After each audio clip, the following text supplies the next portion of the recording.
বিশ্বনবীকে সাঁ করে নিয়ে হাতিমে শুইয়ে দিলেন, গলার এখান থেকে নাভি পর্যন্ত ছিঁড়ে ফেললেন। এটাকে বলে ওপেন হার্ট সার্জারি। শাক্কে সাদর, সিনা চাক করলেন। আল্লাহ রাসূলের হৃদয়ে বের করে জামজামের পানি দিয়ে ধৌত করলেন। হৃদয়ে নূর, ঈমান, হিকমা, প্রজ্ঞা দিয়ে হৃদয়টারে আবার পরিপূর্ণ করলেন, আবার সেলাই করে দিলেন। তারপরে সরাসরি এখান থেকে বাইতুল মাকদাস, ওখান থেকে আল্লাহর আরশে নিয়ে গেলেন। আল্লাহ সাউফা ইউতিকা রাব্বুকা ফাতারদা। নবী, এমন এমন জিনিস আমি আপনারে দেব, আপনি তো নিয়ে কুল পাবেন না। যখনই আপনার মন খারাপ, তখনই আমার দেয়া নেয়ামত আপনার জন্য আছে না নেই? মেরাজে চলে গেলেন, রবের সাথে সাক্ষাৎ করে দুনিয়ায় আসলেন। আসার পরে মক্কার লোকেরা আবার বিশ্বনবীকে হত্যার ষড়যন্ত্র শুরু করে দিল। বিশ্বনবী ডানে যাওয়ার জায়গা পায় না, পায়ে যাওয়ার জায়গা পায় না, সামনেও যেতে পারে না, পেছনেও যেতে পারে না। আল্লাহ বললেন, নবী, এই এলাকায় আর থাকার দরকার নাই, আপনি মদিনায় চলে যান। তওবা, তয়বা, মদিনাতুন নবী, পবিত্র শহর, যে শহরের মাটিতে বরকত, যে শহরের বালুতে বরকত। চিল্লায় পড়েন সুবহানাল্লাহ।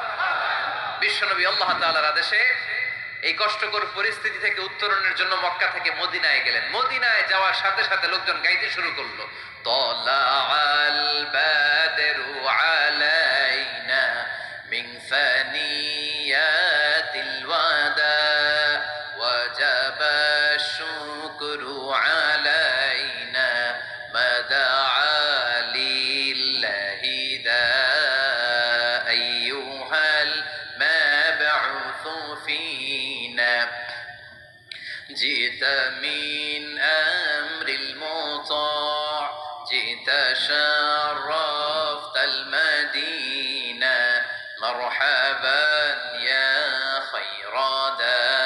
সবাই পড়েন, তালাআল বাদরু আলাইনা মিন সানিয়াতিল ওয়াদা ওয়াজাবা শুকরু আলাইনা মাদা লিল্লাহি দা। সুবহানাল্লাহ পড়েন। মক্কায় অত্যাচার, মক্কা থেকে গেলেন, সবাই ফুল নিয়ে দাঁড়ায় আছে আর পড়তে আরম্ভ করছে, তালাআল বাদরু আলাইনা। আবার বৃদ্ধ বনিতা, মদিনার ছোট বড় মাঝারি নারী পুরুষ কেউ বাদ যায় নাই, সবাই বিষ্ণু ইসলামকে ওয়েলকামিং রিসেপশন দেওয়ার জন্য চলে এসেছে। এই দৃশ্য দেখে বিশ্বনবীর মন খারাপ ছিল, আবার মন ভালো হয়ে গেল। এজন্য আল্লাহ বললেন, ওয়াদ-দুহা ওয়াল-লাইলি ইযা সাজা মা ওয়াদ্দা'আকা রাব্বুকা ওয়া মা ক্বালা ওয়ালাল আখিরাতু খায়রুল লাকা মিনাল উলা ওয়ালাসাউফা ইউ'তিকা রাব্বুকা ফাতারদা। সুবহানাল্লাহ পড়েন আওয়াজ করে। ওয়ালাসাউফা ইউ'তিকা রাব্বুকা ফাতারদা।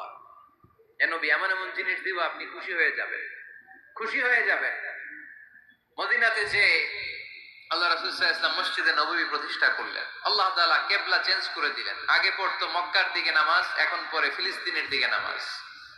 16 থেকে 17 মাস রাসূল সাল্লাল্লাহু আলাইহি ওয়াসাল্লাম ফিলিস্তিনের দিকে, মানে ইহুদিরা যে দিকে নামাজ পড়ে ওই দিকে হয়ে নামাজ পড়লেন। কারণ আদেশটা কার? জোরে বলেন সবাই, আদেশটা কার? কিন্তু নবীর মন মানে